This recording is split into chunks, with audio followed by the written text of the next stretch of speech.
Hey now, what's going on? What's going on? Running a little bit behind on today.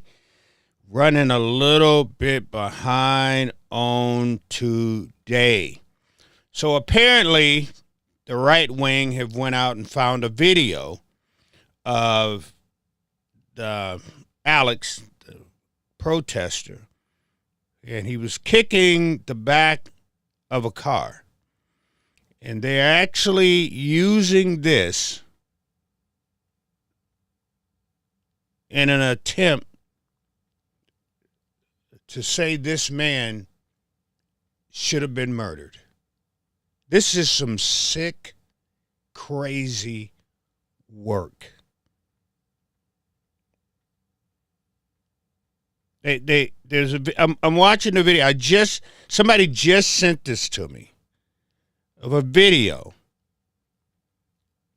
of Alex going at it with ice. He kicks the back of the car, knocks the light, the back right passenger side tail light down. They get out of the vehicle and tackles him and whatever else. And here's the thing. In the video, people are circling his gun.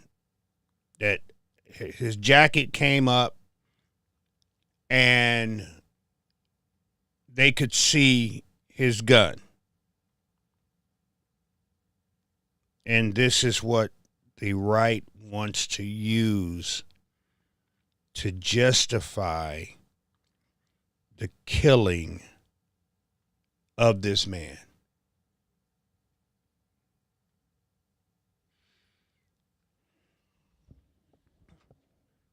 A couple nights ago, I asked people, what reality world do you live in? Because you have to pick a side.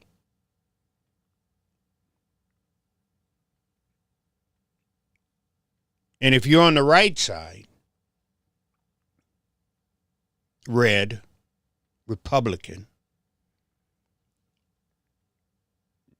this video that I'm watching makes you feel giddy. It does. And that's sad. See, because it's funny to me. Yeah, I know. I just got right into it tonight.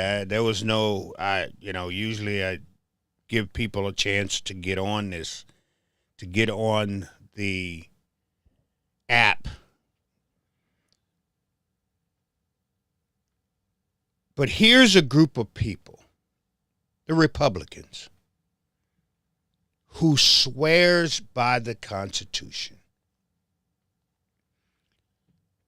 That's all you hear from them. Here's a group that decided that the First Amendment, it doesn't matter anymore. I was like, okay. Here's a group that the Fourth Amendment doesn't matter anymore. And I was like, wow, okay. The Fifth Amendment, it doesn't matter anymore. These are swear up and down constitutionalists. Everything they really ever talk about is Constitution this and Constitution that. Here's a group that the 10th Amendment is out the door. The 14th Amendment, forget about it. And I sat here and said, at least they're not trampling on their own Second Amendment. That's what I thought. That all other amendments, they decide we're just going to give them up. It doesn't matter. This president can do whatever he wants, but don't tread on me.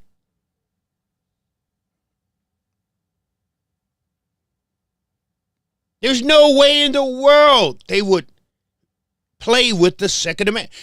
It just won't happen. Don't tread on me. I've seen so many don't tread on me flags and all that there type of crap. Wasn't even funny.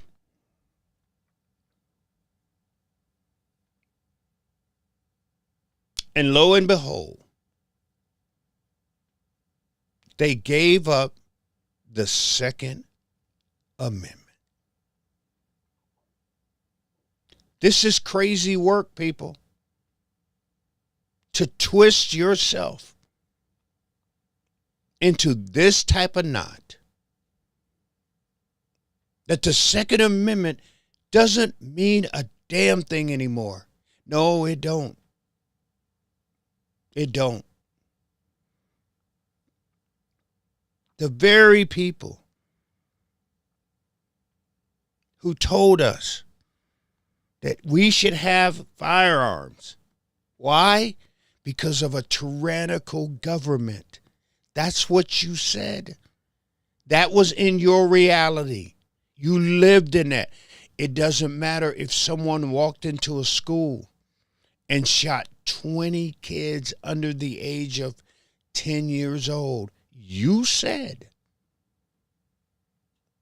that the Second Amendment was that important. It doesn't matter if somebody sat in a hotel room in Las Vegas and shot up a concert. No, you said the Second Amendment was that important. It doesn't matter if a white man walks into a church and kills 9 black people. You said that the Second Amendment was okay. It doesn't matter. In Colorado, they run around and they kill and they shoot people, keep these white kids in school. You said the Second Amendment was okay. It doesn't matter that in Florida, they was just shooting kids. You said the Second Amendment need to be protected. It doesn't matter that right here in the state of Minnesota, a man stood outside a church, a school, and he shot and killed children. You said that the Second Amendment was that important. That's what you said.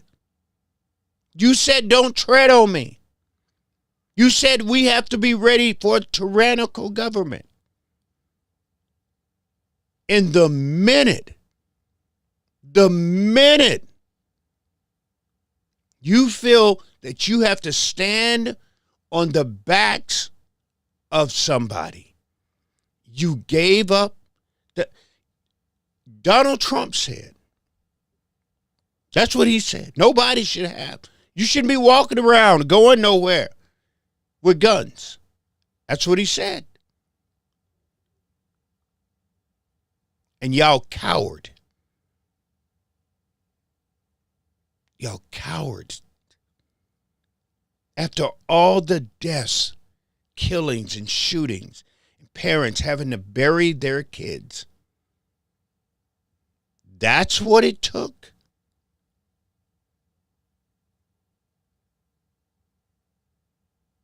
Him saying that you shouldn't have guns for you to give up the Second Amendment, for you to just stand and wipe your feet on the Constitution. I have no respect for the gun world. I don't. I don't. Zero. There is nothing the gun world can say to me ever again. Because, see, once I start believing in something and I start riding with it, and then you cower. It was the same thing with the I was with the Tea Party. I believed in what the Tea Party was selling. I believed in what they was said in the Tea Party. I was willing to go out. I went out talking agenda points for the Tea Party.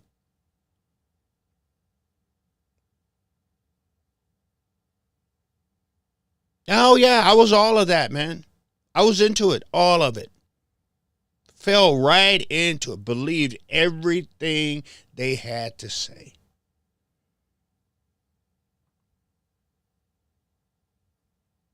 And then they came up behind me when I wasn't looking, and they stabbed me in the back. I can no longer look at the Tea Party or the Republican Party the same way.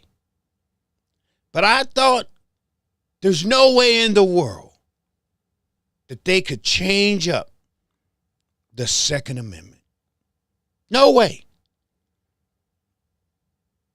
That the people who believe in the Second Amendment, there's no way they would cower. I was wrong. I was wrong. So no, I'm serious when I say this. I don't ever want to hear, don't tread on me. I don't ever want to hear this tyrannical government bullcrap. You're cowards. Flat out. No ifs, no ands, no buts. Oh, I'm going to keep my firearms. And I'm going to believe what I want to believe about firearms and the reason that you should have a firearm and you should not be impeded no matter where you go. If I go to a march or I go to a protest or whatever, my firearm is going with me. I don't go nowhere without my firearm anymore. I don't. See, I'm going to believe what the Second Amendment says. I'm going to stick with it. I'm not going to cower from it. Because I have to believe that this cultish mindset, not happening.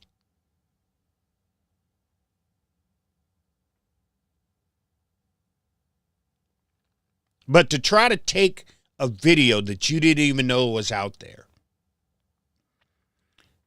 and use it after the fact to link it to Representative Elliott was on CNN tonight. He gets an F. Elliott Ensign gets an F tonight. I don't know who chose the Republicans to go. They laughed at them. I don't know who chose the Republicans to go on CNN tonight.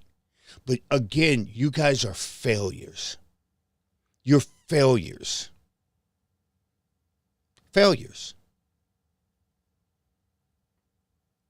But to try to use this video, and he tried to use the video to set up what he's trying to say, and he just saw the video. Nobody saw it, but all of a sudden, that video now is the reason why he got murdered. That this man shouldn't have had a gun at a protest. When they cleared that gun, regardless, whether he wrestled with him, whether he hit him, whether he ran into him, or whatever. Because you're not going to make me to believe. But once that agent cleared that gun, there was no reason. I don't care what you right-winging idiots are out here saying. There is no reason for that man to be shot. There isn't. And you feel that you have to stay in this cult to believe that, to think that, and something is wrong with you. No, listen to me. Something is wrong with you. And you can hate me, you can unfollow me, you can put whatever on my get up you want to. But you never gonna make me believe that once they cleared that gun, when he had the gun in his hand, that man should have been yelling clear. I got the gun. I got the gun. Sit him up. Put handcuffs on him. Throw him in the back of an SUV and get him out of the scene. That's what you do. And then the second video that y'all proudly have found, and y'all happy with yourselves about it, still don't give you any right to say it's okay to kill that man.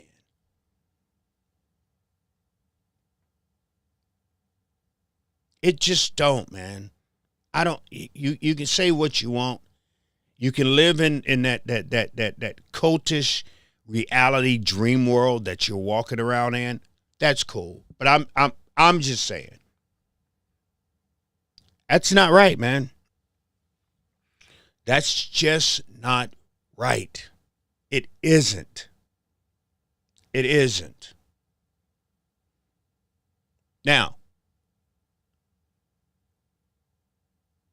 the question is, where do we go from here? What's the right thing to do?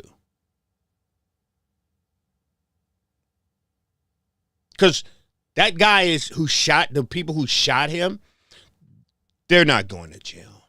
They probably won't even be prosecuted.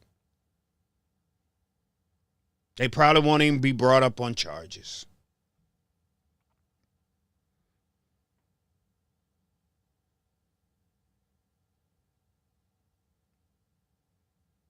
And if you want to look at this, and I know some people have been out there saying, well, if they just let them do their jobs. Okay. When they first got here to Minnesota. See, and here's the part that the right-wingers don't want to admit to. When they first got here to Minnesota, they were doing their job, and nobody was bothering them.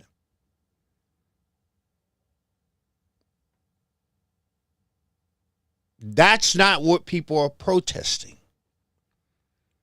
And another thing that's funny to me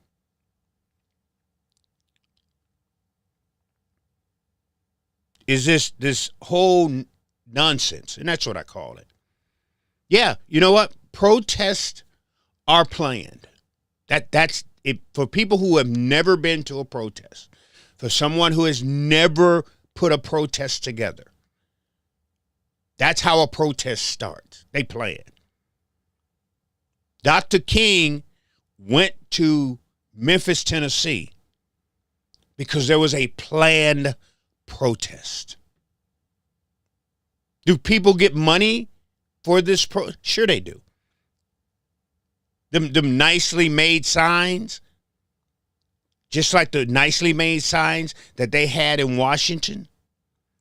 When Dr. King gave his speech, there was money put into that. There's going to be money put into protests. That's just, it always has been. All them pretty flags that the Proud Boys and these so-called Nazis be walking around with, you think they got those flags for free? When they're marching around saying Jews won't replace us and those tiki torches, all of those tiki torches, they had to get them from a Lowe's or from Home Depot, did they not? Do you think they got those tiki torches for free? Money goes into any protest that's out there. That dude, what is his name, Jake Lane? You don't think Jake Lane is going to make money off of coming to Minnesota and making a fool of himself? You don't think people are going to pay for what Jake Lane did? Everybody makes money off of protests. Period. So they're paid protesters. I mean, if that makes you feel good, keep saying it. But the bottom line is there are people that's willing to go out there who are upset, who are pissed off. Like I said, I met a group of people from Pipestone, Minnesota. They wasn't paid a dime. They heard about it and they came. They wasn't paid one dime.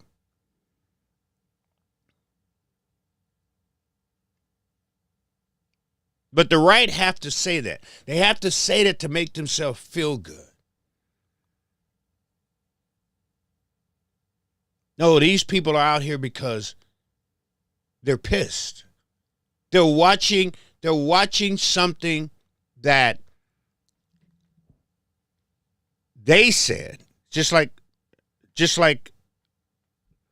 this dude said here. I mean, I'm going to show you something.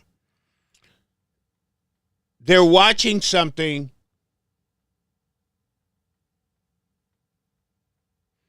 that they said they have never seen, right? Like this here guy, hold on one second.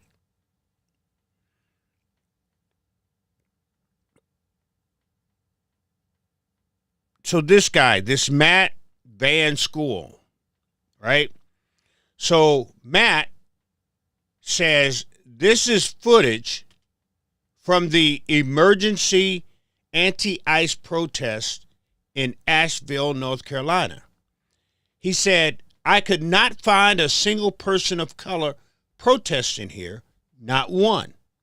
Then he says, I say at least 75% of the people were both white and over the age of 60. Then he asked the question. This dude.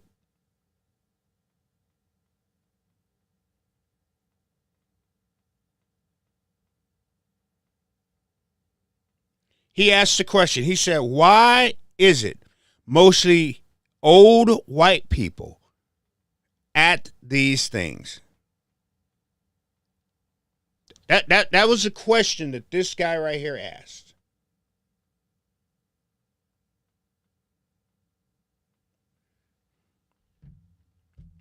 So let me help Matt understand something. Let me help white America understand something.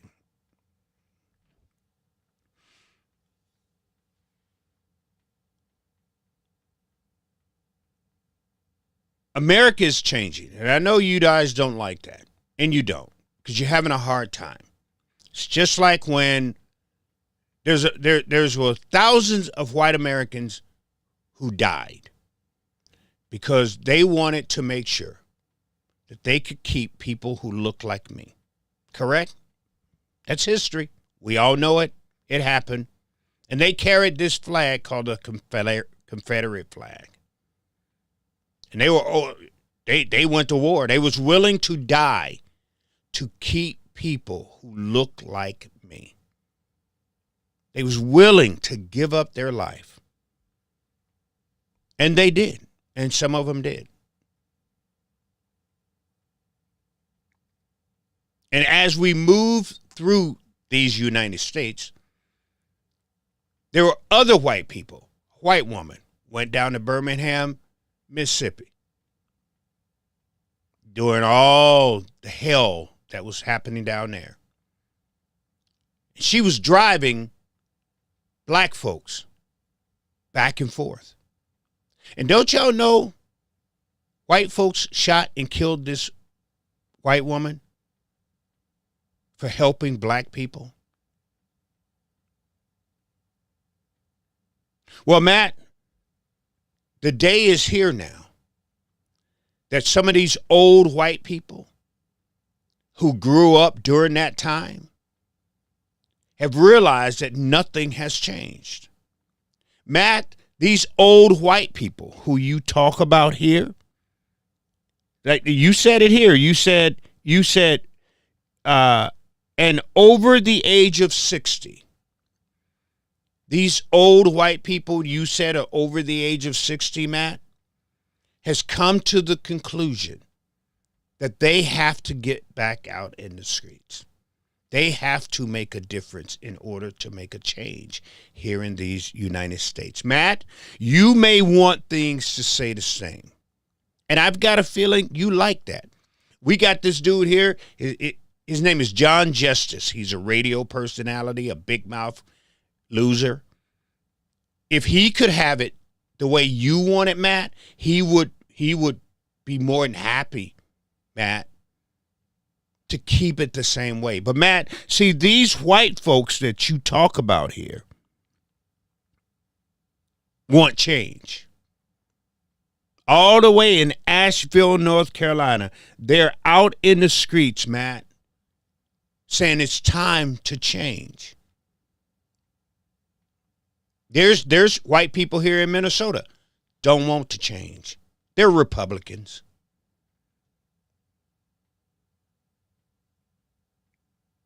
And because they don't want to change, anybody that goes in the streets, Matt, they have to be paid to go out there.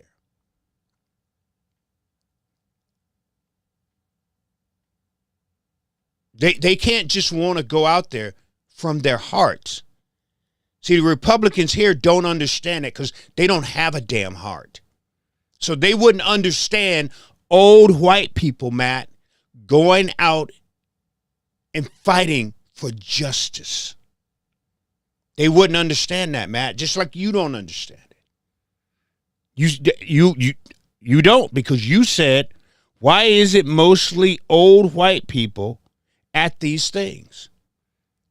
See, Matt, I was born under segregation. Literally, I was born under segregation. When my mom gave birth to me in Memphis, Tennessee, my mom could not be in the same room with a white woman. Matt, when I was born in Memphis, Tennessee, I could not be in the same nursing areas with white kids. Matt, on the way home from the hospital, if my mom and dad had sat down, had to go to the bathroom, they could not go to a whites-only gas station, stop and use the bathroom. Matt, all of those white people, you said that are 60 plus, like myself, are tired, Matt, because they thought we would be further along, and we're not. That same justice system that you are willing to fight to keep, the justice system that started off with slave patrols and have treated the black community, the brown community, any community that wasn't white, who treated us like we were filth, Matt, those white people have decided that enough is enough, Matt. Those white people who are not being paid have decided that it's time for them to speak their hearts. And we're going to get our boots on the ground, Matt, and we're going to make a difference. Just like them two white boys that was murdered with that black boy down there in Mississippi, and they buried them. And nobody got in trouble. Those two white boys gave their lives. Why, Matt? Because they had a heart, Matt. No, they had a heart.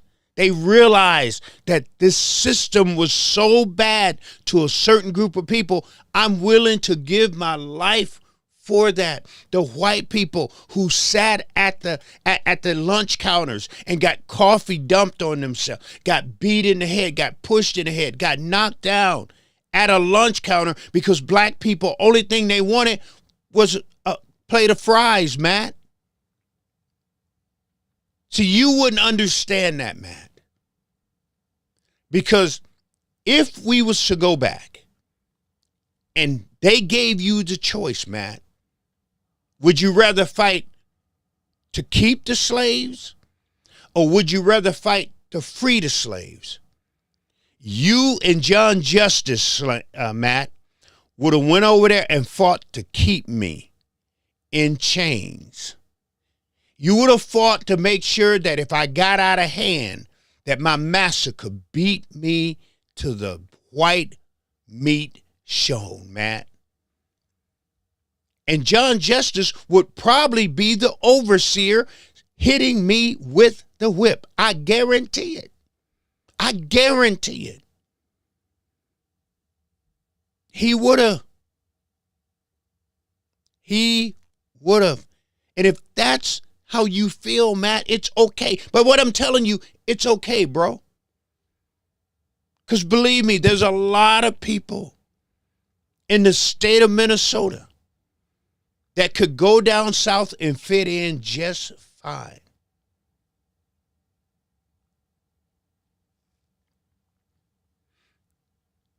Matt, the justice system ain't never been right for us. It ain't.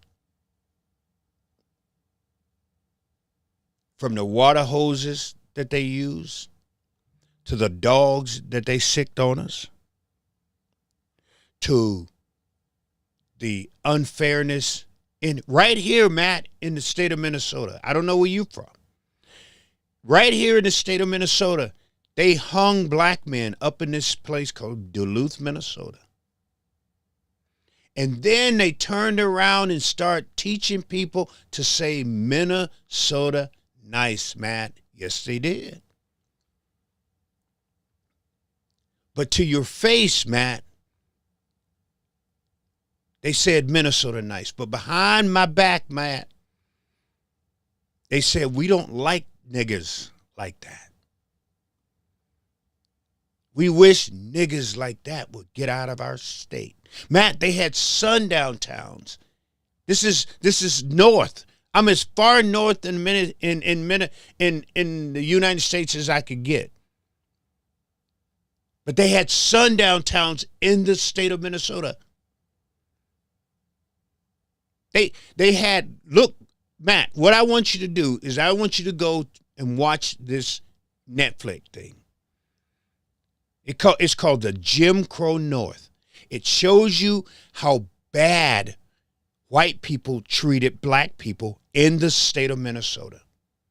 They made sure that they had covenants where I could not buy land or a house close to white people. I had to live. They made us live. If you're black, Matt, they made you live in the ghetto. No, they made you live. At the same time, Matt, they was making me, people, my people, live in the ghetto. You know what they were doing? They was giving house grants so white people can move out to the burbs. Free loans, Matt. Down payment money, Matt. But you know what they did here? They made sure that my people stayed in the ghetto, Matt.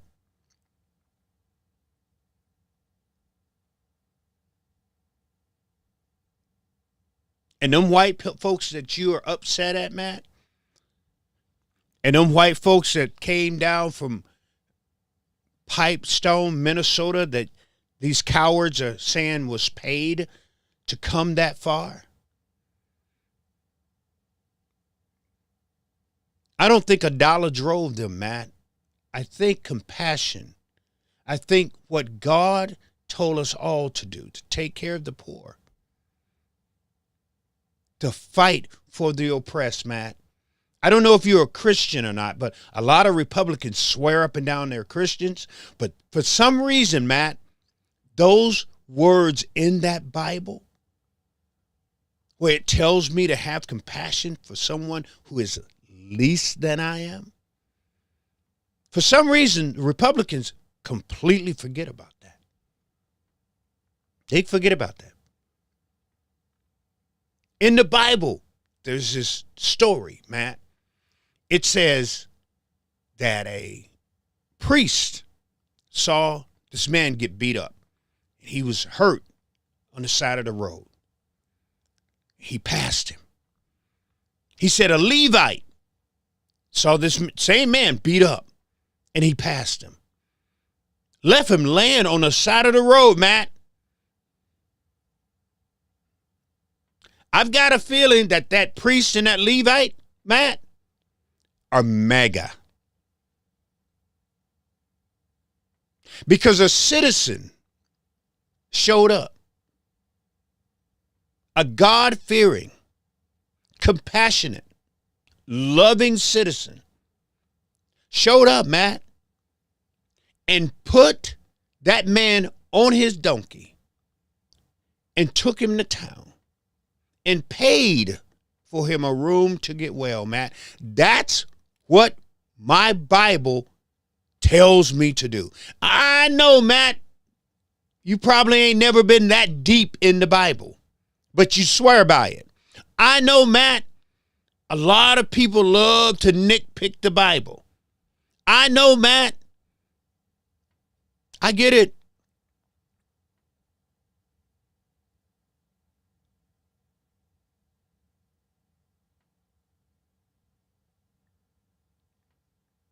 Even if they paid these people, even if they paid them $20 to go out in 5 below weather, why does that hurt your heart?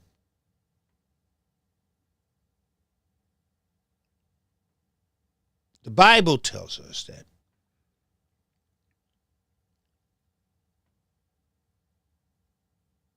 Satan wanted to take over. And God was like, nah, man, I can't have you up here. See, you caused too much trouble. Kicked him out, Matt. But here's the kicker to this, Matt. Satan didn't leave alone. Nope. Satan took some people with him. And there was some people who was happy to go with him. And what is Satan's job? It's to kill, steal, and destroy. Satan came down to kill your spirit. He came down to destroy any likelihood that you're going to have compassion for anybody.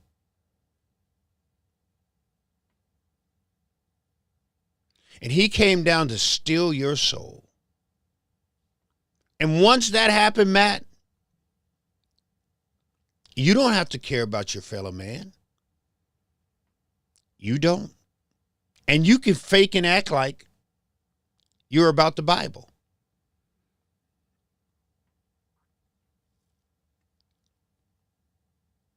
The only thing I'm saying to you, Matt, is don't get mad when these people are out here fighting for justice.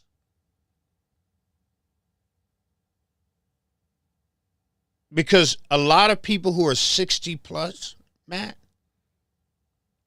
have probably lived through this. They recognize this. And they understand, Matt, that it's wrong. It is, Matt.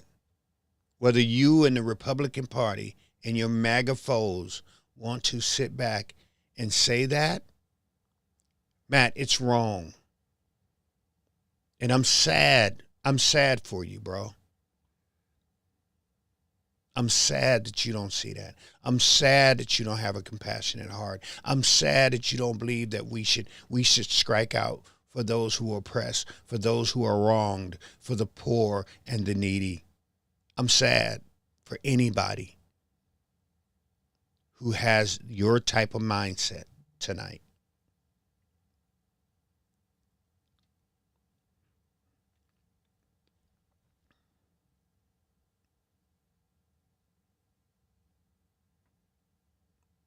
But see, black folks been here before. We have. What you seeing on the streets right now is nothing new. In Tennessee, all through the South, they beat black people like it was nothing. Like it had, like they didn't care about it. They treated a dog better than they treated a black man. And you know when it actually ended? Y'all need to do your research on Bull Connor. Look up Bull Connor. The second hand to Satan. When they was able to broadcast the hate that Bull Connor unleashed on black folks. When they was able to broadcast that on TV and the world got to see it. When the world watched water hoses, white men in fire uniforms pin black people up against the wall with fire hoses.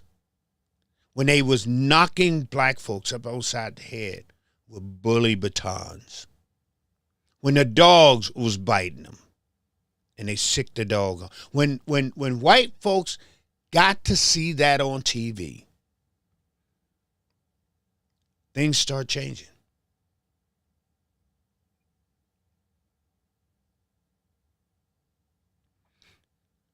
Black folks have been telling y'all for years, over and over and over.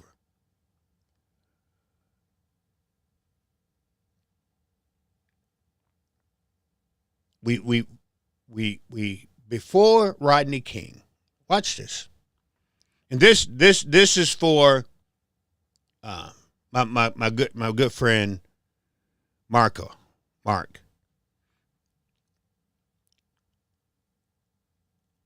Before Rodney King,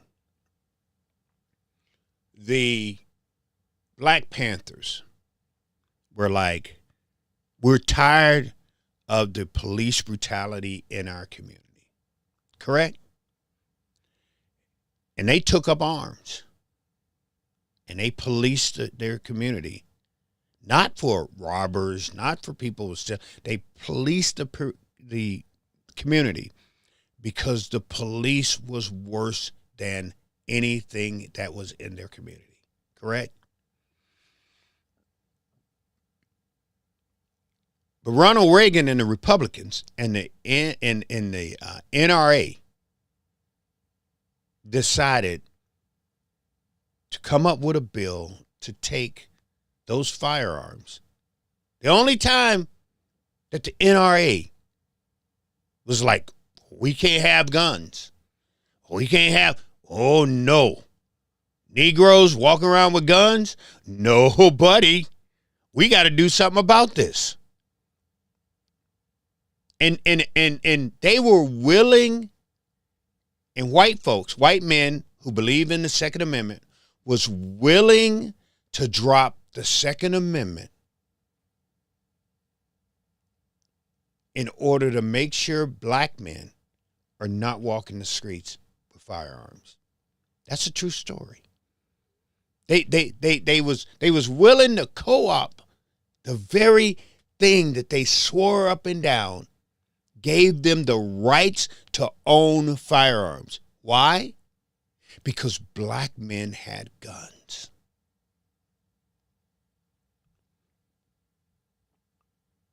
We don't own the system and we don't run the system. We have to live up under an unjust system.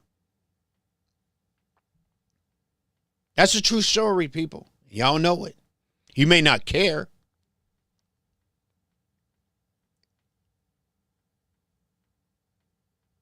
But they was willing to overhaul the Second Amendment, the Republican Party, and the NRA to make sure black men did not own guns.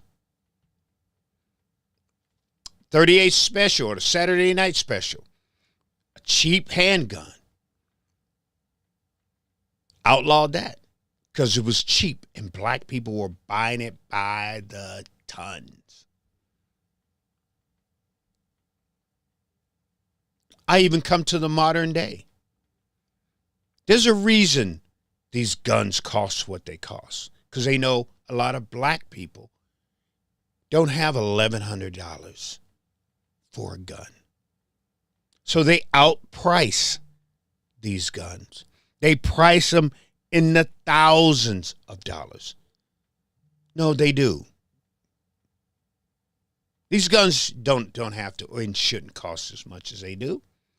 But they know a lot of black people can't afford to pay that much money for these firearms. Same thing with the houses. There's a place here called St. Michael, Albertsville, St. Michael. White community. You know why the houses cost so much out there? Because they know black people can't live out there. That's how they get their whites only community. They make sure they put these houses in a price range that black people cannot afford. It's not, they don't tell us that we can't come there. They don't do that anymore. They can't. So what do? They jack up the prices of these homes. That's how you keep the black folks out of your community.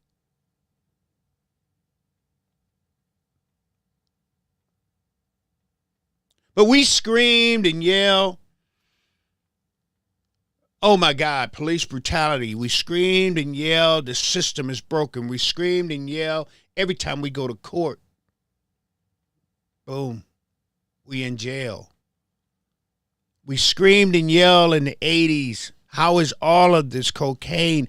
How is all of this crack getting in the black community? This is unbelievable.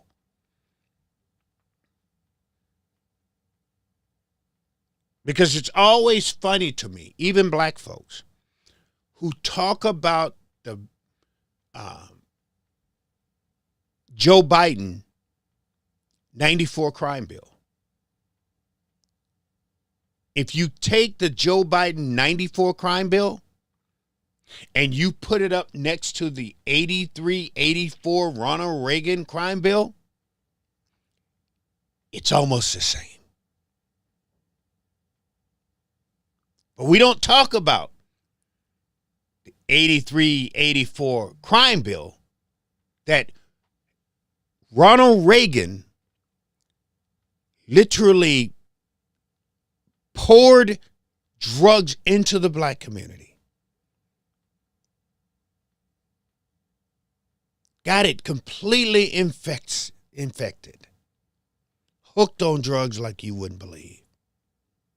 Crazy hooked on drugs. Y'all know what, if you're old enough to remember crack in the 80s, y'all know what I'm talking about. If not, go on your computer, go to YouTube, and type crack in the 80s. And oh my God, you're about to get a lesson. If you don't know, do that.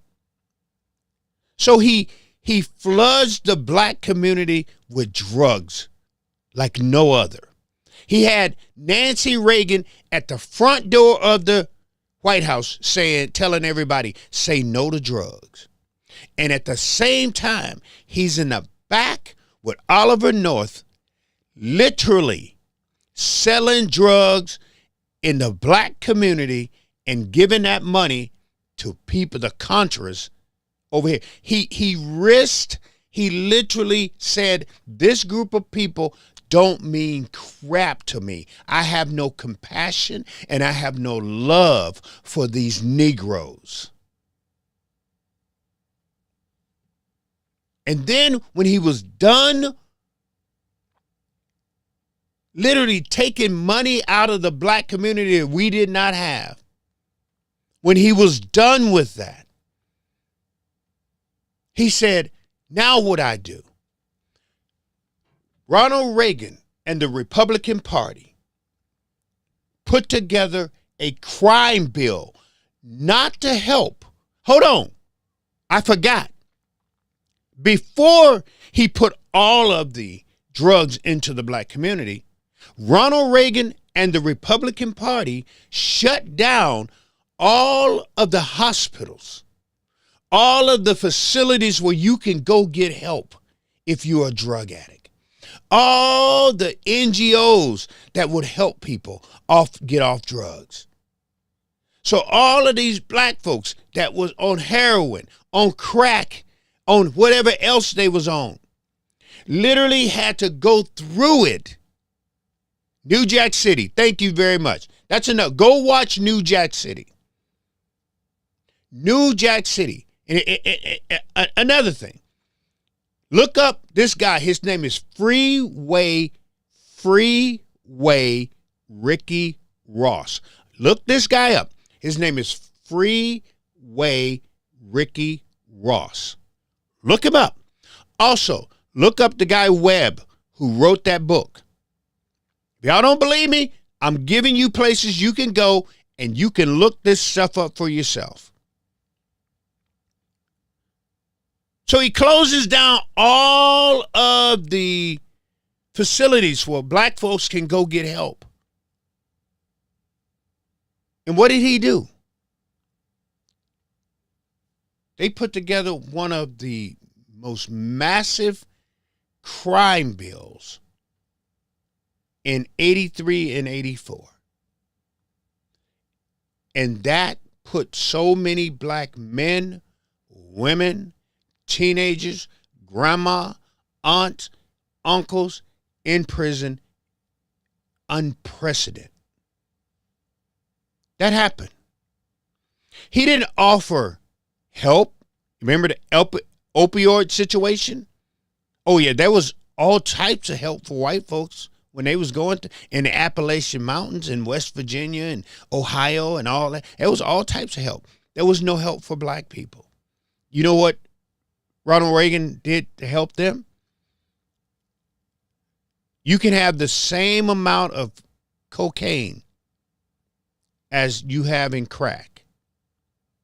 And you know who went to jail longer? Now, it takes cocaine to make crack. But it was the crack head that went to jail longer than the rich white coke fiend. That's what the Republicans and Ronald Reagan did. And then George Bush comes in. And Bush is like, I've got to follow him. And Bush kept putting black folks in jail. No help. Police came through the black community like you wouldn't believe. They came in, they was busting heads, they was shooting people, they was kidnapping people, they was throwing people in cars, the whole nine, all of it, man. It was wild. It was crazy. It was crazy. Look it up, man. I tell y'all, don't take my word for the things that I say. Look this stuff up. We went through it, and it was hell. It was hard.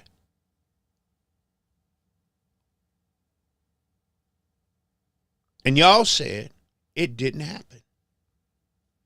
You said there's no way that the federal government and the police and all this here, the boys in blue, no way they're going to treat black folks like that. But y'all didn't look at the history. You didn't want to look at the history. That's one of the things that y'all hate. That's why Donald Trump is pulling signs off of black signs off of places in Philadelphia as we speak. Y'all hate the history. That's not our fault. You made the history. Now you don't like it. Now you're trying to pull it down. Now you're trying to erase it. You can't erase history. You can't erase your history. So we went through it. We fought it. We cried. We screamed. We yelled. We did everything we possibly could do to get white folks to go, okay, they are beating you. They are kidnapping you. They are just pulling you off the streets. They are hanging you in these juries. The system isn't fair to black people. We begged and plead for white people to understand. And they say, well, we can't see this. We don't believe any of this is going on. There's no way that this is happening. You wouldn't come in a community to see it. You sat outside the community and you cross your arms like this and you go, that's not happening. That's not true. That's not right. That's what you did. And then Rodney King. Ooh, buddy. Then Rodney King. And you know how happy black folks was that black man got his ass beat like he did? I know. But we were. You talking about a hero. Now, y'all swear up and down that we called George Floyd a hero. Rodney King was a hero. A flat out hero. Because he took that ass whooping like no other. And we could not get that tape out to white folks. We couldn't get that black man getting beat that bad out to white folks fast enough. We couldn't. It was like, get it out, man. The white folks gotta see this. Please, oh please, you gotta see this. You told us it wasn't happening. We told you it was happening. You told us, show us. Get that videotape out. Somebody mass produce this thing. Get it to every television station in America. And we rolled out Rodney King. And white America sat there and they watched these cops beat this man like a runaway slave.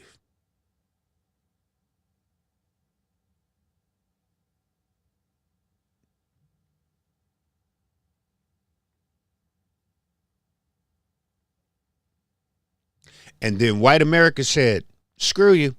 I don't care. He should have complied. He shouldn't have been trying to fight or run away from the cops. Not guilty.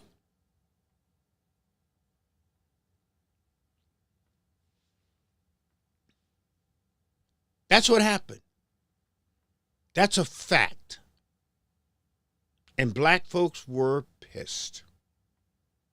Because y'all said, if we showed it to you, you would believe us. Y'all said, if we showed it to you, you would understand. Y'all said, if we showed it to you, you would make it stop. And you didn't.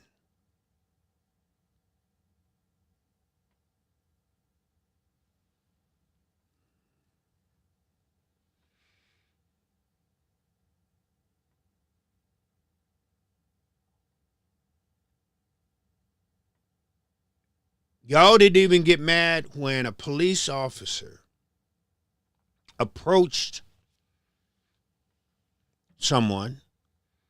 You didn't get mad when the police officer knew that this someone had a firearm and they shot and killed him. You didn't, and you did everything to dirty this person up. You did everything to dirty this person up.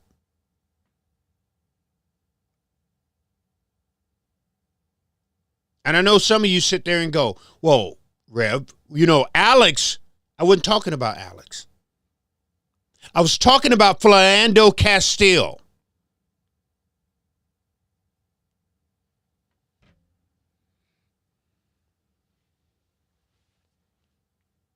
So we watched a black man get murdered on TV, live, on Facebook. And white America said, well, maybe he was going for his gun after he told the cop that he had a firearm. And the cop asked him for his license. A black man who had his girlfriend in his passenger seat and his baby in the back seat. And white America said that this black man would have had a shootout with this cop. So we're going to let this cop go. You didn't listen to us then.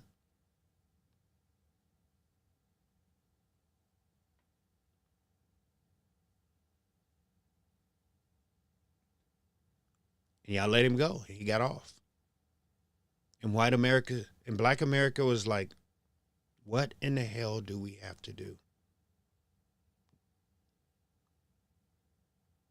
Because we can't make it change. Because if we could have, we would have made it change with Rodney King. Only white America can change this. Because they beat us down south, and when white America got mad, it changed. We've been through this. And when you killed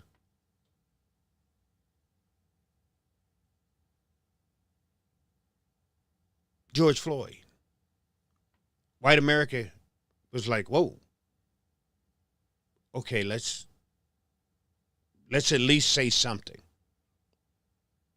And you did. But the system never changed. The system never changed. The same system you think protects you, it doesn't. It makes you feel good. It makes you think that if we have this here slave system, these black folks can't touch us. That's the whole thing with the police, and y'all know that as well as I do. But y'all have learned that the same police now is sitting there going, we'll shoot your ass too. Maybe not as frequent as we do black people. Or we'll kidnap you too. Maybe not as frequent as we do black and brown people. But you'll get it. You'll get it. Step out of line. Do something. Try to fight for justice and see what we do to you. See, we've been through this. That's why a lot of us are not out in the streets. Because we sit here and we said, and we looked at the vote, how these people voted. If you Latino and you voted for Trump and you getting your ass deported and your people are in the house and they're crying because they're hungry and they're worried how you did this. You did this to yourself. If you're Somalian and you're sitting there and you're scared now because you stole all that money and now he's looking for you, you did this. When they drugged that Hmong guy out of the house,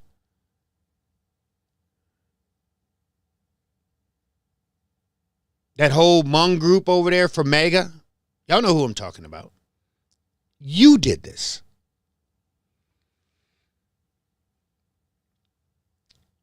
So black people are sitting back going, y'all got to learn a lesson. We're about to step into it. We are. Matter of fact, I think I did post it out there. There's a huge meeting of black people that's going to go on January 31st. And we're going to get in a room and talk about our part and our place in this whole thing. So we're coming. But we needed to sit back long enough for y'all to learn your lesson. You need to be beat. You need to be shot. You need to be kidnapped. You need to be afraid. We've been through this. We've done this. This has happened in our community year after year after year after year. And y'all get a couple of weeks of it and you can't handle it, right? You get a couple of weeks of it and it's blown your mind. You get a couple of weeks of it, and you sit there and go, I didn't never know that ever happened here in these here United States of America. Yeah, you did, because we told you. We told you this happens. We told you what the police does. We told you how corrupt they can be. Read the DOJ report that was done on the Minneapolis Police Department. You won't do that, will you? Because you don't want the truth.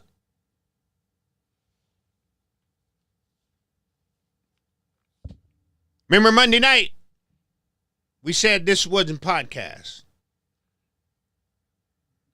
right? You don't want me to tell you that this says podcast. That's not what you want. Because see, if I told you this place said podcast, it's going to piss you off because you don't want the truth. You want to be ignorant. You want to play ignorant. And if you play ignorant, you can sit there and go, Rev, I didn't see nothing. I don't know what you're talking about.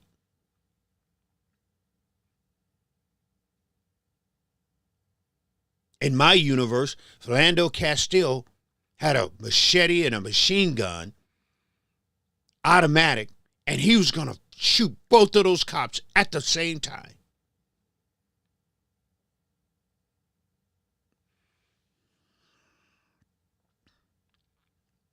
We've been here before, man.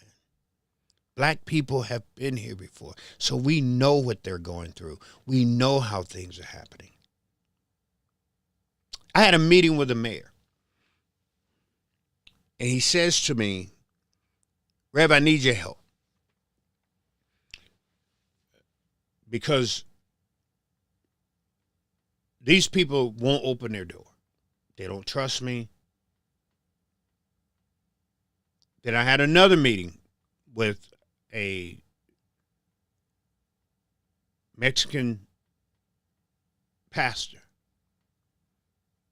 He was telling me how things were going in the Latino and Mexican community.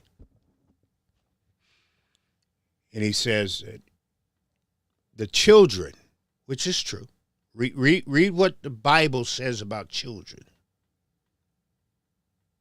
Read what the Bible says about children, how you should not treat the children.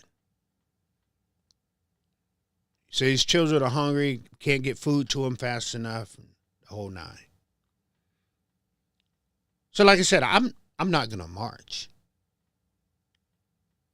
But I'm not going to let children go hungry. I refuse to do that. I refuse to do that. We've got to get them food some way, somehow.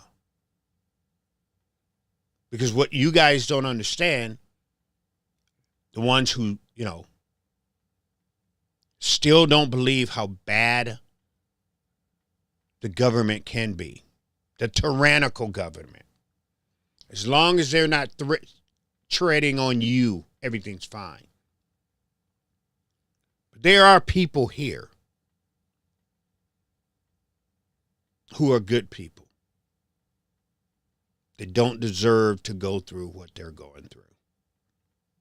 Just doesn't work that way, people.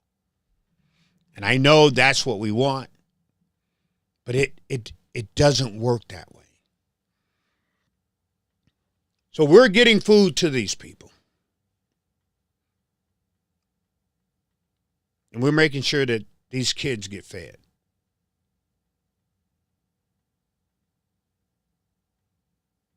That's the least that we can do right now. But I hope and pray they learn their lesson. That the next time they walk into that voter's booth, they remember.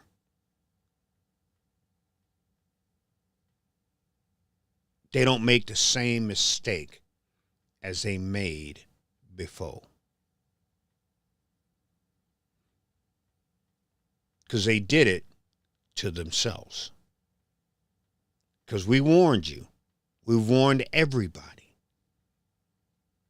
If you would have been listening to black folks, you would have known that your government is capable of doing what they're doing. And a lot of people are not out here in the streets. Oh, they're protecting illegal aliens. They're protecting predators and sex people and all this. That's not what they're protecting.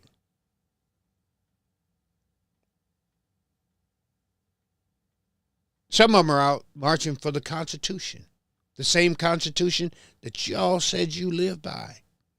Some of them are out protecting people because God put that in them hearts. Or they just are compassionate people who see a group of people being done wrong. Because I guarantee you, if one day you're waiting for your wife or your husband to show up and they don't show up for a while, and then you find your vehicle sitting on the side of the road still running with the door open, and you don't know what happened to your loved one, how would you make that feel? How would that feel to you? No, seriously. How would that make you feel? You don't know, have zero clue what happened to your loved one. Then 36 hours later, they show up at the door going, they took me.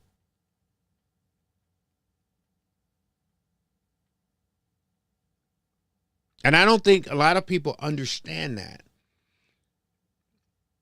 The cameras, it looked good. It looks awesome. But what a lot of people are not understanding, and what you guys just don't want to deal with the truth, a lot of these people are being released.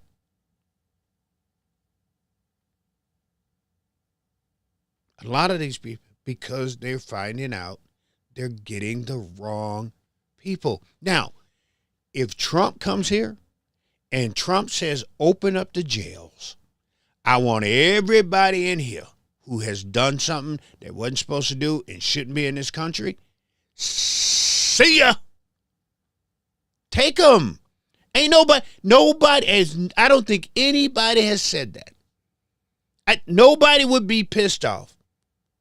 Take them out of the jails. See you bye.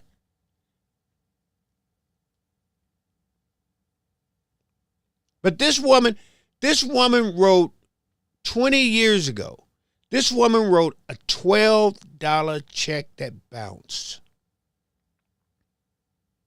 No, and she ain't done nothing wrong. She's paid her taxes. She's living well. She got kids that's in school, that's doing everything they're supposed to. A husband doing everything.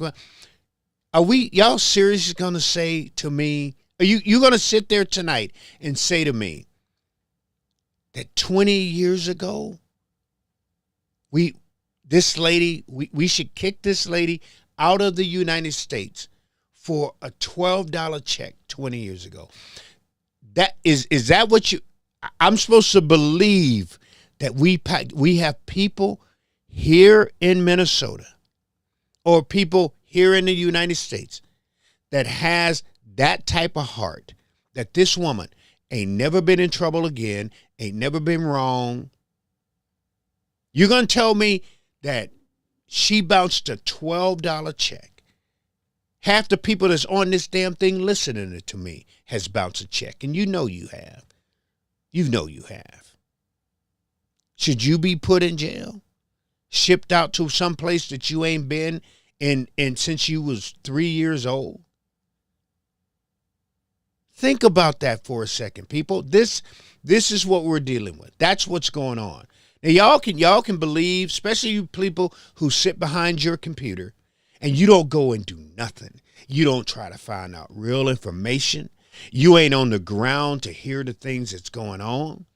Only thing you do is sit back there and you listen to these right-wing, low-down, dirty, scaveling influencers that lie to you and tell you stupid things. You're going to tell me that this lady should be shipped back over a $12 check? That's sad. That's sad. Here's what I think. I think that he should pull up the predator roll here in Minnesota, the sex offender roll here in Minnesota, and everybody that's on it, everybody. If he's talking about deporting people, sending people wherever, because I think he went over to Guatemala or somewhere and secured a prison.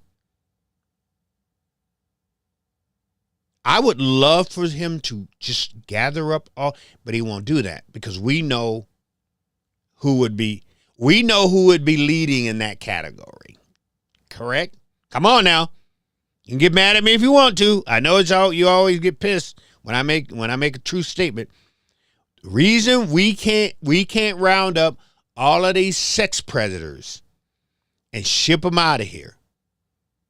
That's what I would like to see. That's what I would like to see. All of them. Ship them out. From level 1 to level whatever. I don't care. You touched a child. If you've done something, you got child porn on your computer, you got on your phone or whatever, you got to go. That dude, that Republican that got caught, the Republican lawmaker that got caught, why is he still in Minnesota? That Republican lawmaker that tried to meet with a 15-year-old girl, why is he still in Minnesota? Make me understand that. They can find out where his native land is. Y'all know where you from. Yeah, you do. Y'all know what Icorn.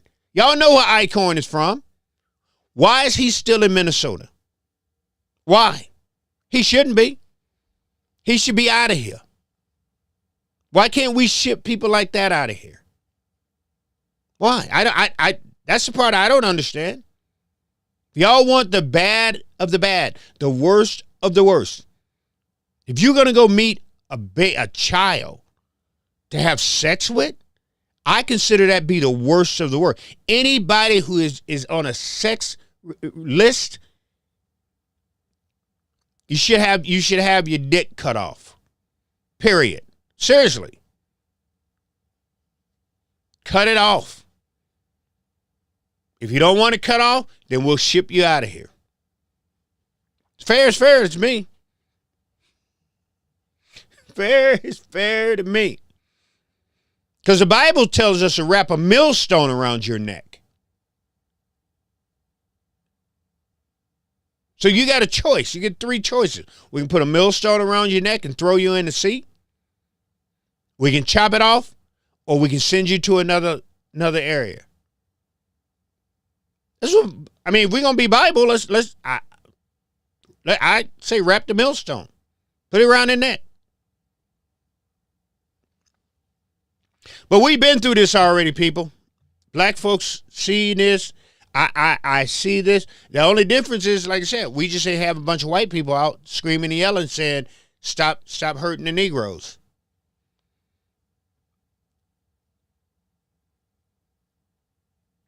But maybe if you'd have listened to us years ago, maybe that white lady that got shot when she was trying to turn away from that cop, the cop got in front of the vehicle. Maybe she would be alive if you had to listen to black folks. The cat who was trying to help the lady and then they beat him up, was knocking him in the head, got him on the ground, and then they took the firearm. The guy who took the firearm turned, started walking away, which means that firearm was clear of the person, and they shot and killed him anyway.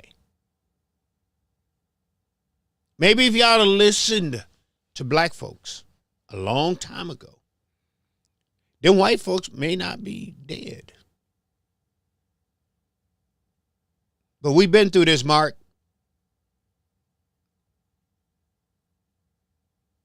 This ain't nothing we ain't seen. So when white America sit there and say, I've never seen anything like this before, that's because you wasn't looking when we told you. This isn't new. It's new to you. I'm out of here, fam. I appreciate you. I think we took care of everything tonight. But I hope we can find a way to get that Second Amendment back. I hope we can find a way to get that Second Amendment back. It's going to be a hard-fought battle. So the next school that gets shot up, I don't want to hear it. I don't want to hear it from not one Second Amendment person. Not one Second Amendment person should have one word to say. Because y'all have made yourself clear to us how you, but I ain't giving up. I'm not giving up my I'm not giving mine. No, not happening here. Not happening here. I'm going to go ahead on and fight for the Second Amendment. Even though there are some people on the right want to give the Second Amendment up because their hero decided to act like that the Second Amendment is. Oh, another thing I want to do real quick before I go. And again, this isn't a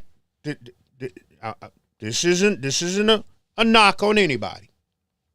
It's not a knock on anybody.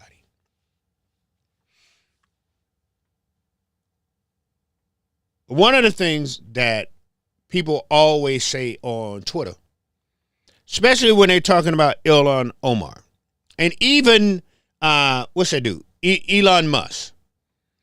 Even Elon Musk have said things about talking about the Somalians that come into Minnesota, and the reason they're here is to vote for her.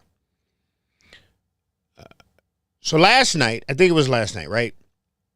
Some drunk, which I'm gonna touch that in a minute, threw or squirted, thrown or whatever, some liquid on her. But that's not what I was looking at. I wasn't paying attention to that part. I was sitting there going, please scan the room. Because I wanted y'all to see when she's in these rooms, I wanted you to see, not me just telling you, because I tell you this all the time, and y'all don't believe me. You gotta see it for yourself. But I was hoping and praying because I knew that a lot of white folks who didn't like her was going to be looking at that video. Because y'all had to analyze it to see if it was staged or if it was real. And some of you was analyzing it because you was hoping that it was poison and it killed her. Yeah, you did. Stop it. Yeah, you did. But I wanted them to scan that room so bad. I was like, please, somebody give us a view of the people in the room. Because when I tell you that white people, like you would not believe, support her, and y'all act like you don't want to believe me, I wanted you to see it for yourself. Because that room was full of white folks. Full of white folks. Full. That area, whatever they was in, full of white folks. And here is the thing about that. And I said this earlier today. And I was talking about how we, black folks, don't hear about these town halls. And it's not just hers. It's not just her town hall. It's all of these Democrats. Except for Cedric. No, Cedric Frazier does a good job. Matter of fact, I've been invited to some of that. So I'm not going to say all of them. But a large number of these Democrats, when they have in these town halls, they don't announce it. And if they do announce it, it's at the last minute. They go, oh, you know what? Damn it, we're having a town hall in 10 minutes. So you don't see a lot of black folks at these, because we don't know. I had no clue that was going on. No clue that was going on. But all them white folks who opened them pocketbooks and them checkbooks to her, they knew. They knew.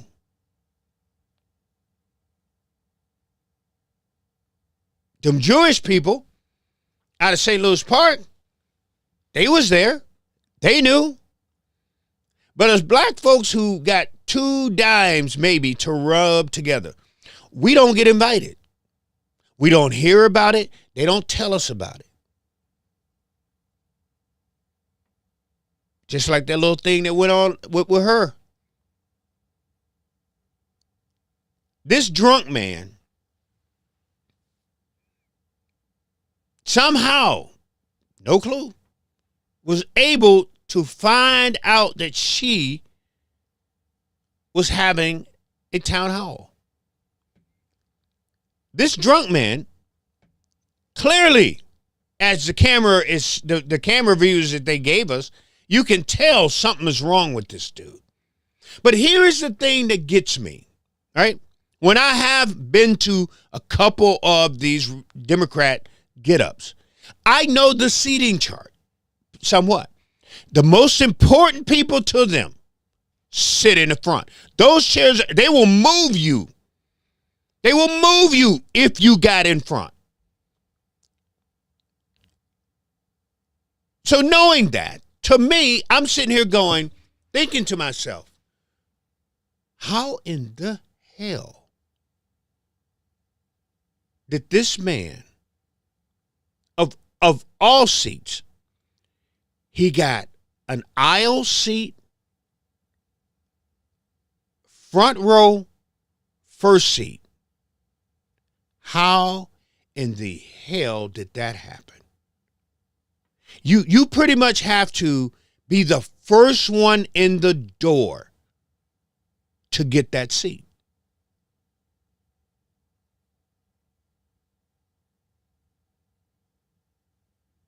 That's prime seating at a Democratic event. Prime. You don't get that seat. The ones I've been to, I could barely even sit. There's times when I couldn't even sit down. It was so packed. There was no seating. And for him to get that seat to where he was sitting, are you kidding me?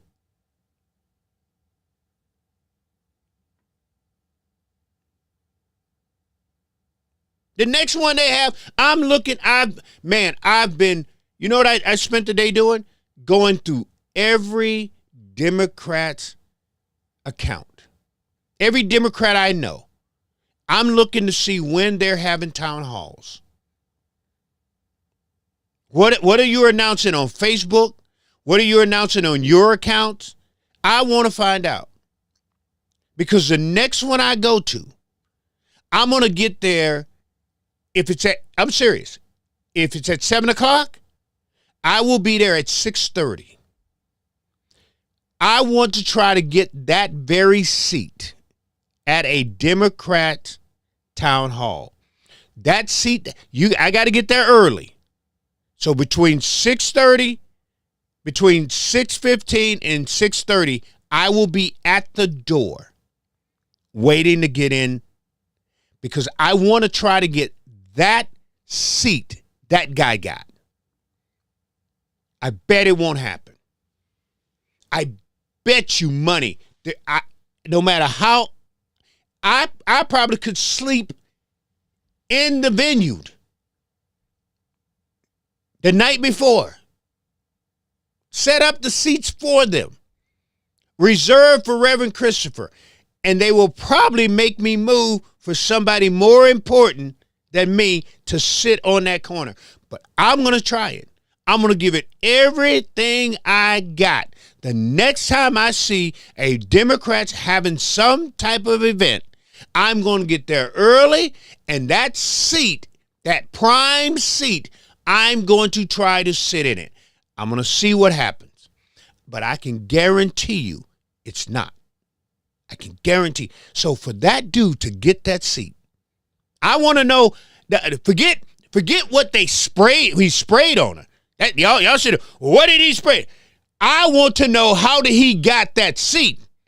That's what's important to me. Not important to me what he sprayed. Who gives a damn? See, that's why I tell you, y'all don't think outside the box. No, you don't. Y'all look at the surface. The surface, y'all go, oh, what did he spray on her? Or who tackled him? No, we got to go deeper, man. Deeper than that. How did he get that seat? And not only that, how did he get that seat? Why'd y'all have a camera on him? Why'd you have he gets a prime seat and you literally have a camera on this man. Y'all think about that?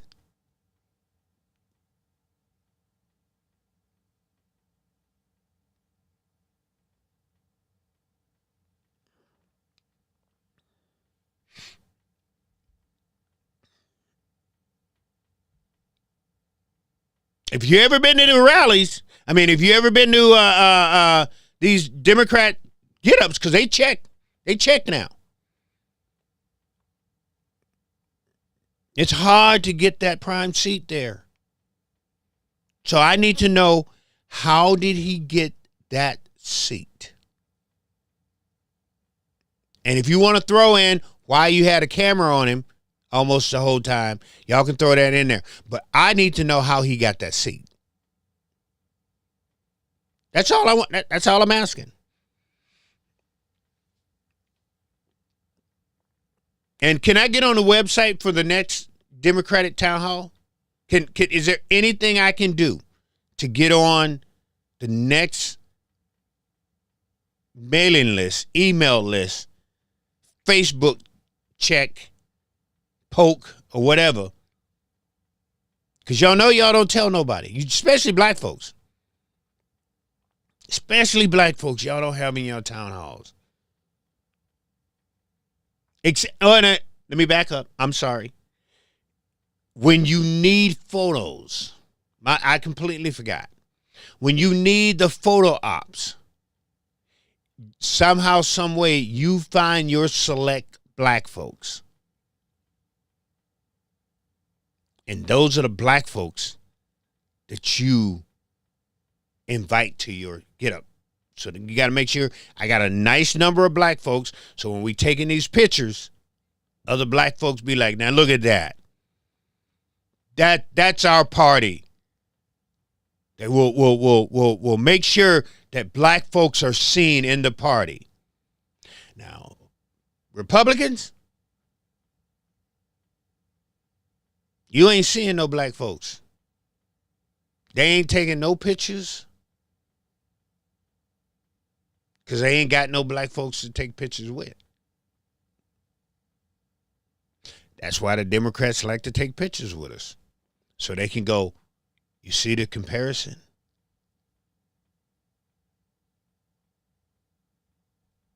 I'm just saying.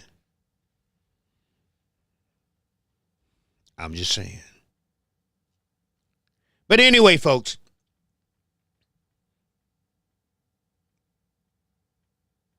I think I'm good. I think I got everything. Did I cover everything? I think I covered everything I needed to cover tonight. I wanted to make sure that y'all understood. I wanted to make sure Matt understood why old white folks are out there walking around. And I like I told Mark that Mark free Dexter Taylor Oliver. I was gonna break that down, what I was meaning by basically we already, right, Mark? You know what I'm talking about. We everything that's going on right now in the streets happened in the black community. Gang units, when they had the gang units going around and they was just driving up grabbing black folks, just grab you. Suddenly you be talking to somebody and boop, they disappear. Only thing you hear is tires squealing. That happened. Right there in Minnesota. It's like the Clark boy that got shot. They swear up and down, oh, he's trying to take our gun. They shot this kid in the head. Boy wasn't trying to take their gun. He was trying to survive. Shot him anyway. I'll even go one deeper than that. And I know, and they bust in. Republicans bust in white folks to protest this cop that killed Bell Jr. Now, this cop decided that I'm going to put myself in danger. He opened the door of a car that was moving. His fellow officer was on the other side of the driver's side door. So the fellow officer was in target sight. He jumps in the car. He kills this kid. And the Republican Party and Walter Hudson and A.K. Kamara, the only two so-called blacks over there in the Republican Party, put on these shirts. And they bust in. Talking about paid protesters. Let's talk about, hold on. How did I ever forget about the paid protesters that the Republican Party pulled off and bust? No, they bust these people into Hennepin County. They bust them down there to City Hall, and they was handing out these T-shirts. Oh, buddy, y'all wanna? Yeah, let's talk about. Oh, y'all, I'm fired up now. I forgot about the paid protesters that the Republican Party paid to come here to Minnesota. Bust in from everywhere to rally behind this cop that murdered this black kid who was driving off in a car. All of them got these nice little T-shirts that they so happened to made up. That wasn't free. Somebody paid that print and press. Somebody paid for those T-shirts. And somebody paid for the buses to bus all these old white folks in. Paid protesters.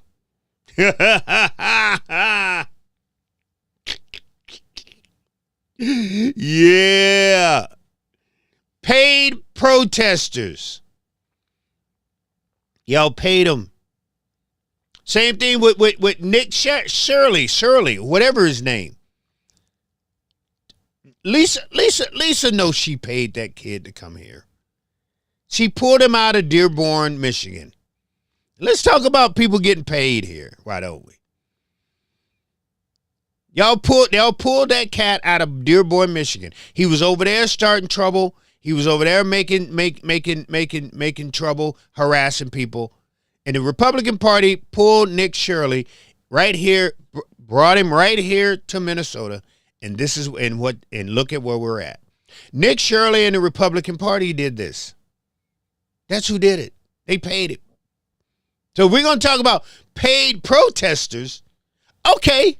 Yeah, I completely forgot about the trooper that killed that kid, and how the Republican Party bust all them old white people in here and gave them T-shirts. They all had the same shirt on. All of them.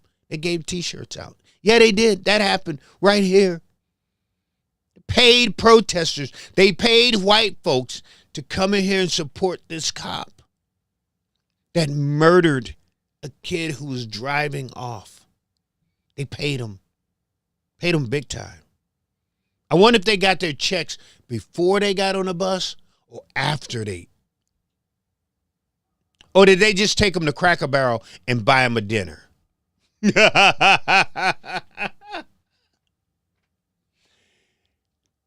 said, 1 Samuel Rev. By the way, I like to have never found that. I have 4 books of Kings in my Bible. He said, Todd said, I 1 Samuel 8, Rev, by the way, I like to have never found Todd. So Todd, first off, Todd, I want to say you're welcome. Because a lot of people don't really read the Bible. And like you said, you just found you're welcome. 1 Samuel 8. Right? Todd said, that's pretty good, Todd. Todd said, 1 Samuel 8, Rev. By the way, I like to have never found that. I have 4 books of Kings in my That's pretty good, brother. That is pretty good. Well, Todd, I suggest everybody. I've been pushing. You don't have to read the whole Bible to understand where I went with that. Only thing you have to do is read 1 Samuel 8 all the way through. But when you get to 18, I need you to stop. Think about what you just read. Clear your mind and then read 18. 1 Samuel 8, all of it. When you get to 18, stop, think about what you just read, and then read 18. I dare you. No. I dare you to do that. I dare you. Tonight, I'm going to let you go. What time is it? I'm going to let y'all go. So you either do it in the morning or I want you to do it at night. Do it in the morning or do it tonight. But please, ma'am and sir, that's all I ask you to do. I'm not asking you to do anything else. I'm not asking you to do anything else. I'm just, holy smoke. There we go.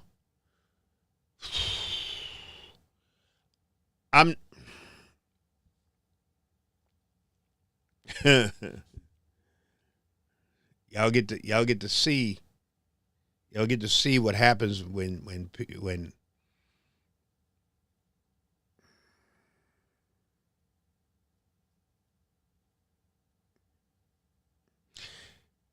anyway.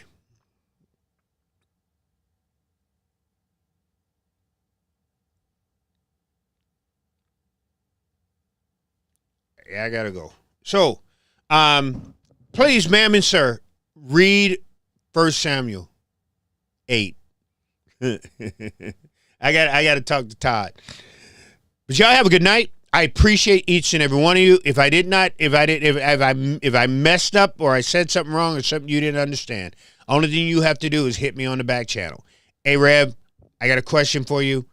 What did you mean by blah, blah, blah? I'll be more than happy to come on here and explain it to you. Break it down to you. I have no problem with that. Right? But y'all be good. Be good to yourself and be good to somebody. Be compassionate, people. Be compassionate, people. And I guarantee you that's going to get you a long way because I keep trying to make y'all understand that going down the wrong road, telling you, going down the wrong road isn't the way to go. I know the God that I walk with now walks before me. So I don't have no problems at all. Not even with the boneheads. I got this knucklehead that, you know what? I'll say that for Friday. I'll say the knucklehead for Friday. Somebody that, because I didn't help,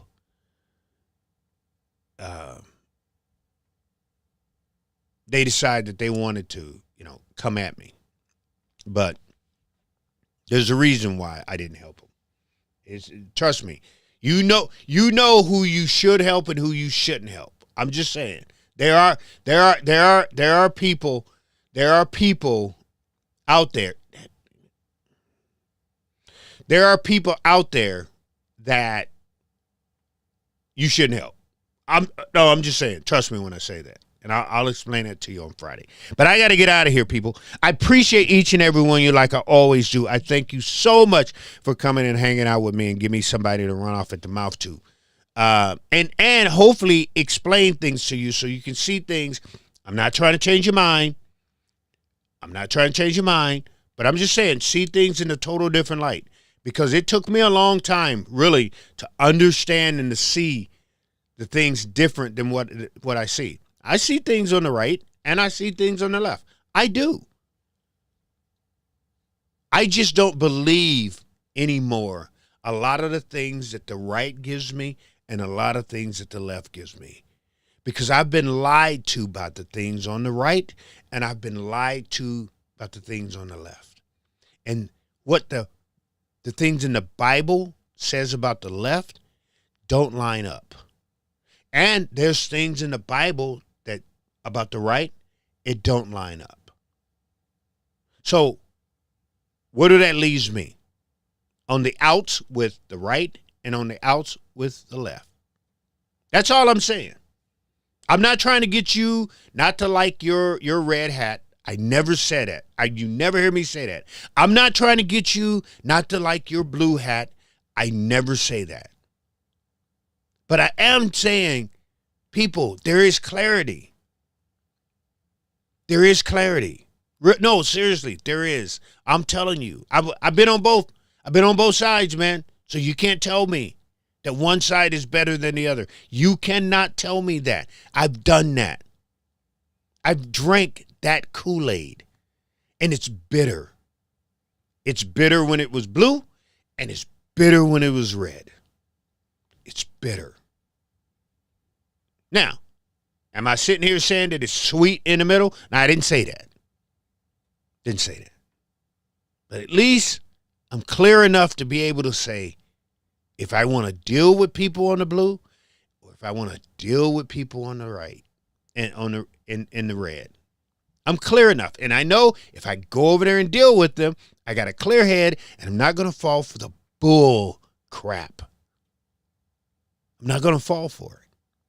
So I can bring myself out of those groups. That's all I'm saying, man. That's it. That's all I've ever said. If I can get enough people to do that, man, we could change the world. No, if I get enough people to sit there and go, let's make a difference. Let's be like those old white folks that Matt don't understand. That we're tired. We're fed up. And like I said, when I leave here, I want my grandkids, just like my grandfather. My grandfather was out there marching with King.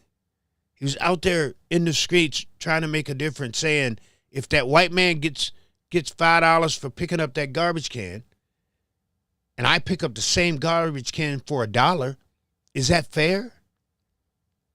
He was fighting to make sure that he got the same $5. Give me $4 more because I'm picking up the same garbage can as he's picking up. That's what my grandfather was out fighting for. He was fighting for fairness. So it's in my blood. Period, point blank. I just want fairness, man. I want my grandkids, they should never have to worry about it. By the time my grandkids are 21, 22, 23, 24, 25, I don't want my grandkids to ever have to worry about it. I don't.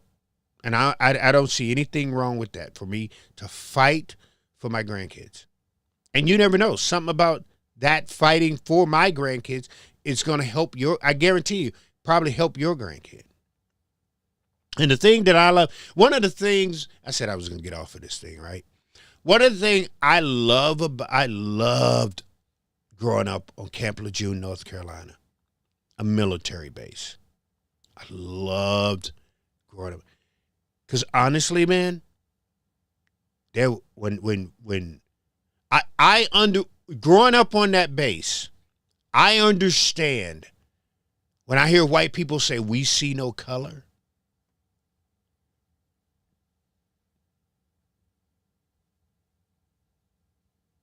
Didn't happen. Didn't happen.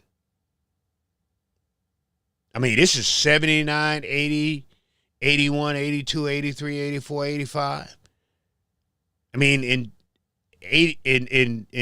on Camp Lejeune, North Carolina, that's where I grew up, on that base. In 79, 80, when on the outside of in Jacksonville, white person couldn't date a black person. Not outside on camp in Jacksonville, North Carolina. That ain't happening. But on the base, it man, like I say, my father, my stepfather, been married to my mom for 50 years. The whitest man you ever want to meet. Straight out of Boise, Idaho. There was so many interracial couples on that base. So many families, interracial couples on that base. We thought it was normal. We thought it was, that's how the world worked. Everybody was free to love whomever they want. Camp Lejeune, North Carolina. Dude, I'd take a black girl to the prom, take a black girl to one psych-op dance, turn around and a Puerto Rican chick got next week, turn around, got a white chick the week after that, got an Asian chick the week after that, going to the prom. Nobody cared. But you stepped off that base. In 1980, in Jacksonville, North Carolina, them white folks didn't play that. They didn't play that. Nobody. No. But as long as you was on that base, you can love and date anybody you want. Black girls dating white dudes, dating Asian dudes. We didn't care. We was having fun. Only thing I cared about was math and breakdancing. Oh, roller skating. And going to the beach. That's it. Other than that, there was literally no worries. There was months we did not come off that base. We didn't have a reason to. We had our own commissary. We had our own shopping centers. We had everything on that base we need. We never needed to go into Jacksonville. Ever. We had our own beach. That's why I learned to surf. It cracked my wife up. Wife looking at me going, black people don't surf. I was like, watch this. That's how I learned to snowboard so quick. So when I first got here, my wife took me to Afton with some friends. And she was like, well, we're going to teach you how to ski. I was like,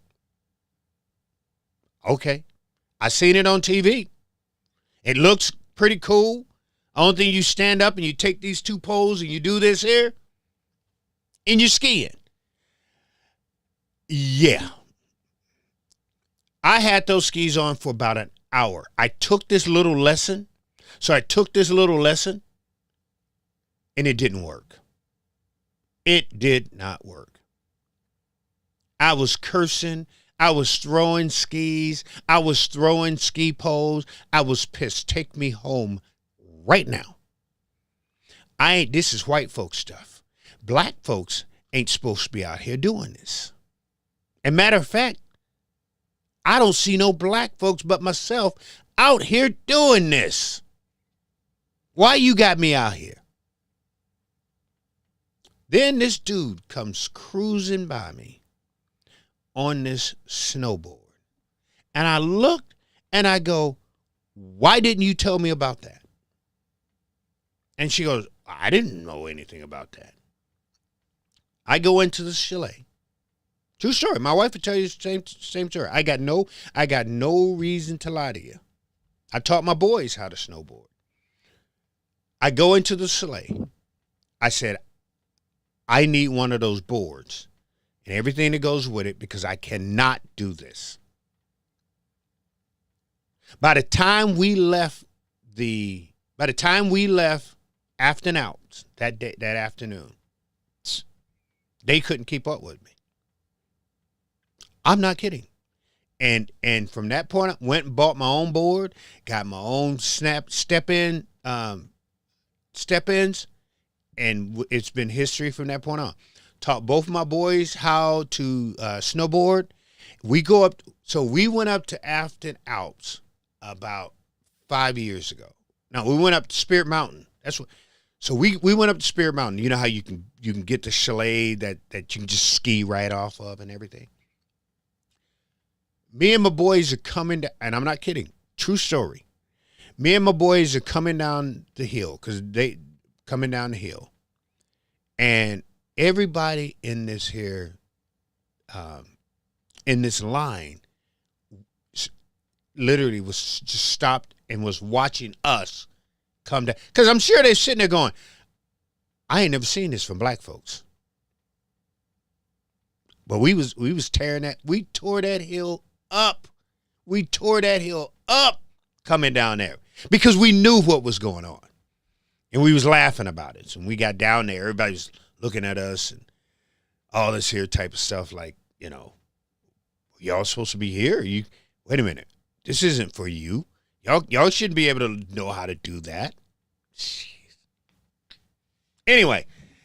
All right, I'm done. No, seriously, I'm done. I'm out of here. Y'all have a good night. Like I said, hey, be good people, right? And like always, make sure you go and smile at somebody. So a lot of times when you smile at somebody, they're going to smile back at you. No, more than likely, they're having a bad day. Go help them have a good day. But anyway, fam, y'all have a good night. We will talk to you soon. We'll see you on Friday. Oh, wait a second. Well, I got to make sure that I don't have the grandkids. I think we're going to have the grandkids sometime this week. We get the little bad ones. That's going to be coming over here. But if I don't have my grandkids, I'll definitely more than likely see you on Friday. If anything pops off very, very important, I'll come over and hang out with you. Y'all have a good night. We'll talk to you later. Like I said before, smile at somebody so somebody smile back at you. Peace, fam. We're out of here. Bye-bye.